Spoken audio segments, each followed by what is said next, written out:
डाक्टरले कहिले सेफुरोक्साइम लेखिदिनु भएको छ? यो निकै धेरै प्रयोग हुने तर एकदमै शक्तिशाली एन्टिबायोटिक हो। आज आउनुहोस्, यो औषधिले हाम्रो शरीरमा के गर्छ र यसलाई सुरक्षित रूपमा कसरी प्रयोग गर्ने भनेर अलि गहिरिएर बुझौं। सायद डाक्टरले यो औषधि लेखिदिनु भएको होला, तर के कहिले सोच्नु भएको छ यो सानो चक्की शरीरभित्र गएर आखिर गर्छ के? आज हामी यही रहस्य पत्ता लगाउनेछौं। ल, सबैभन्दा पहिले सेफिरोक्सिमलाई किन एक शक्तिशाली कीटाणुनाशक भनिन्छ भनेर बुझौं। यसले काम गर्ने तरिका साँच्चै रोचक छ। प्राविधिक भाषामा सेफिरोक्सिम सेकेन्ड जेनेरेसन सेफालोस्पोरिन समूहको एन्टिबायोटिक हो, तर यहाँ महत्त्वपूर्ण शब्द हो ब्याक्टेरिसाइडल। यसको सीधा अर्थ के हो भने यसले ब्याक्टेरियालाई कमजोर मात्र बनाउँदैन, बरु सिधै मार्छ। तर कसरी? सोच्नुहोस् त, हरेक ब्याक्टेरियाको वरिपरि एउटा बलियो पर्खाल हुन्छ जसलाई सेल वाल भनिन्छ। हो, सेफ्युरोक्सिमले ठिक यही पर्खाल बनाउने प्रक्रियालाई नै रोकिदिन्छ। अब पर्खालै नभएपछि ब्याक्टेरिया टिक्न सक्दैन र टुक्रा टुक्रा भएर नष्ट हुन्छ। कति चलाक तरिका होइन त? हामीले थाहा पायौं कि यसले ब्याक्टेरिया मार्छ, तर कस्ता कस्ता संक्रमणहरूमा डाक्टरहरूले यो औषधि चलाउँछन् त? आउनुहोस्, अब यसको प्रयोगबारे जानौं।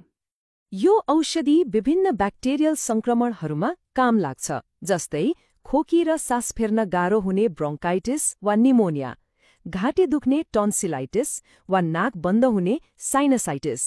यति मात्र होइन, कान पाक्ने समस्या, पिसाब पोल्ने युटिआई, छाला रातो भएर दुख्ने संक्रमण, गनोरिया र टाइफाइड ज्वरोमा पनि यो निकै प्रभावकारी मानिन्छ। यसको एउटा मुख्य विशेषता के हो भने यसले ग्राम पोजिटिभ र ग्राम नेगेटिभ दुवै थरीका ब्याक्टेरियालाई मार्न सक्छ।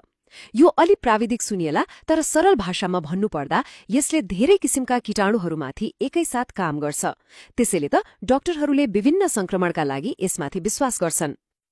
अब कुनै पनि शक्तिशाली औषधिको केही साइड इफेक्टहरू पनि हुन सक्छन्। सेफुरोक्सिमका पनि छन्। धेरै जसो सामान्य हुन्छन्, तर केही कुरामा भने हामीले विशेष ध्यान दिनु जरुरी छ। यसलाई दुई भागमा हेरौं, सामान्य र गम्भीर। सामान्य साइड इफेक्टहरूमा टाउको दुख्ने, अलिअलि वाकवाकी लाग्ने वा पेट गडबड हुने जस्ता समस्या हुन सक्छन्। तर कहिलेकाहीँ देखिने गम्भीर साइड इफेक्टहरू, जस्तै गम्भीर एलर्जी वा सास फेर्नै गाह्रो हुने अवस्थामा चाहिँ तुरुन्तै ध्यान दिनुपर्छ। त्यसैले यो कुरा एकदमै महत्त्वपूर्ण छ। यदि कुनै गम्भीर साइड इफेक्ट महसुस भयो भने औषधि लिन बन्द गरिहाल्नुहोस् र तुरुन्तै डाक्टर वा नजिकको स्वास्थ्य संस्थामा सम्पर्क गर्नुहोस्। आफ्नो सुरक्षा नै पहिलो प्राथमिकता हो। औषधिको पूरा लाभ लिन र जोखिम कम गर्न यसलाई सही तरिकाले प्रयोग गर्नु सबैभन्दा महत्त्वपूर्ण छ। अबको खण्डमा हामी यसलाई सुरक्षित रूपमा कसरी प्रयोग गर्ने भन्ने नियमहरूबारे कुरा गर्नेछौं। यहाँ 4वटा सुनौला नियमहरू छन्। पहिलो, जहिले पनि डाक्टरले भनेअनुसार मात्रै औषधि लिनुहोस्। दोस्रो, र यो सबभन्दा महत्त्वपूर्ण छ, आफूलाई ठिक भए जस्तो लागे पनि औषधिको पूरा कोर्स सधैँ पूरा गर्नुहोस्। बीचमै छोड्दा ब्याक्टेरिया झन् बलियो भएर फर्कन सक्छ, जसलाई एन्टिबायोटिक रेजिस्टेन्स भनिन्छ। तेस्रो, पेटमा असर कम गर्न यसलाई खानासँगै लिनु राम्रो हुन्छ। र चौथो, यदि पेनिसिलिन वा अरू कुनै औषधिबाट एलर्जी छ भने आफ्नो डाक्टरलाई पहिले नै जानकारी दिन नबिर्सनुहोस्। यो तालिकाले एउटा सामान्य जानकारी दिन्छ। प्राय वयस्कहरूलाई 250 देखि 500 मिलिग्राम दिनको 2 पटक दिइन्छ। तर याद राख्नुहोस्, संक्रमण कस्तो र कति गम्भीर छ त्यो अनुसार सही मात्रा र अवधि डाक्टरले मात्रै तय गर्नुहुन्छ। त्यसैले यो तालिका एउटा उदाहरण मात्र हो, आफ्नो लागि सधैँ डाक्टरको सल्लाह नै लिनुहोस्। केही अरू कुरामा पनि ध्यान दिउँ। गर्भावस्था वा स्तनपानको समयमा यो औषधि लिनु अघि डाक्टरसँग सल्लाह लिनु अनिवार्य छ। मृगौलाको समस्या भएकाहरूले पनि डाक्टरलाई जानकारी गराउनै पर्छ। अनि यदि पेटको अम्ल कम गर्ने औषधि एन्टासिड वा आइरनको चक्की लिइरहनु भएको छ भने सेफुरोक्सिम खाँदा कम्तीमा 2 घण्टाको फरक राख्नुहोस्। ल, अब हामी अन्तिम तर सायद सबैभन्दा महत्त्वपूर्ण खण्डमा आइपुगेका छौं। सेफुरोक्सिमले के गर्न सक्छ भनेर त हामीले जान्यौं।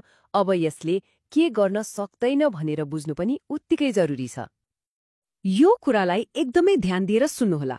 सेफ्युरोक्सिम एक शक्तिशाली एन्टिबायोटिक हो, तर यो केवल ब्याक्टेरियाले गर्दा हुने संक्रमणमा मात्र काम गर्छ, अरू केहीमा होइन।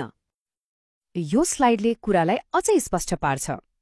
यसले ब्याक्टेरियल निमोनिया वा युटिआई जस्ता संक्रमणलाई ठिक पार्छ, तर साधारण रुगाखोकी, फ्लू वा भाइरसले गर्दा हुने धेरैजसो घाँटी दुखाइमा यसले कुनै काम गर्दैन। भाइरल रोगमा एन्टिबायोटिक खानु भनेको त्यसलाई खेर फाल्नु मात्र हो र यसले भविष्यमा एन्टिबायोटिकले काम नगर्ने खतरा बढाउँछ। यो हेर्नुहोस् त, साधारण रुघाखोकी जस्ता भाइरस विरुद्ध सिफ्युरोक्सिमको प्रभावकारिता हो 0%, 0। यसले भाइरसलाई अलिकति पनि असर गर्दैन। र अन्त्यमा एउटा प्रश्न सोच्नको लागि छोडेर जाउँ। एन्टिबायोटिक हाम्रो स्वास्थ्यको लागि एक बहुमूल्य स्रोत हो, तर के हामी यसलाई बुद्धिमानीपूर्वक प्रयोग गरिरहेका छौं? यो प्रश्नबारे सोच्नु हामी सबैको जिम्मेवारी हो, हाम्रो आफ्नै र आउने पुस्ताको स्वास्थ्यको लागि।